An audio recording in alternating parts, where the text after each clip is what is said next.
विभज्योतक की जो कोशिका होती है उनमें विभाजन की क्षमता होती है, नाम से ही आपको पता लग जाएगा, है ना। विभज्योतक, विभाज्य प्लस ऊतक, जिस ऊतक की कोशिकाएं विभाजित होती है, जिस ऊतक की कोशिकाओं में विभाजन की क्षमता होती है, उसे हम लोग विभज्योतक बोलते हैं।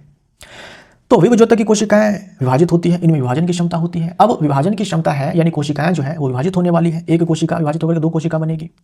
तो कोशिका को विभाजित होने के लिए एक कोशिका के अंदर जो कुछ भी चाहिए वो सारी चीजें जो है इस ऊतक की कोशिका में मौजूद होगी।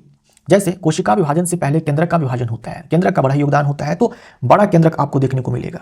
जो विभज्योतक की कोशिकाएं होती है, जो विभज्योतक की कोशिकाएं होती है उनमें बड़ा केंद्रक होता है, डेंस साइटोप्लाज्म होता है, सघन कोशिका द्रव्य होता है, मतलब कि कोशिका द्रव्य जो है वो ज्यादा मात्रा में होता है, कोशिका द्रव्य ज्यादा मात्रा में होता है, केंद्रक बड़ा होता है, और कोशिका भित्ति जो होती है वो पतली होती है। अब कोशिका को विभाजित होना है तो नो डाउट कोशिका भित्ति जो है पतली होनी चाहिए, तभी तो अच्छे से विभाजन होगा। अगर कोशिका भित्ति मोटी हो जाएगी तब जो है वो अच्छे से विभाजित नहीं हो पाएगी, या फिर वो विभाजित होगी ही नहीं। अगर कोशिका भित्ति मोटी हो जाएगी तो कोशिका भित्ति थिन होनी चाहिए ताकि विभाजन अच्छे से हो जाए। इस ऊतक की कोशिकाएं जो है वो आकार में छोटी होती है, आकार में छोटी होती है, और इसमें जो है राजधानी या तो छोटी होती है या फिर होती ही नहीं है।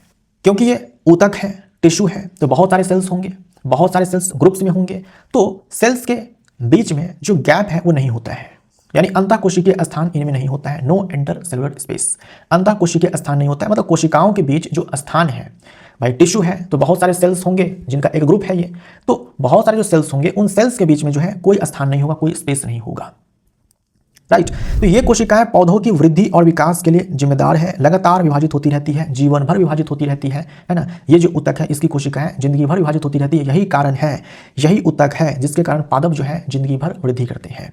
जो पौधे होते हैं वो जिंदगी भर वृद्धि करते हैं, प्लांट जो है पूरी लाइफ जो है ग्रो करते हैं, इसके पीछे कारण जो है यही विभज्योतक है।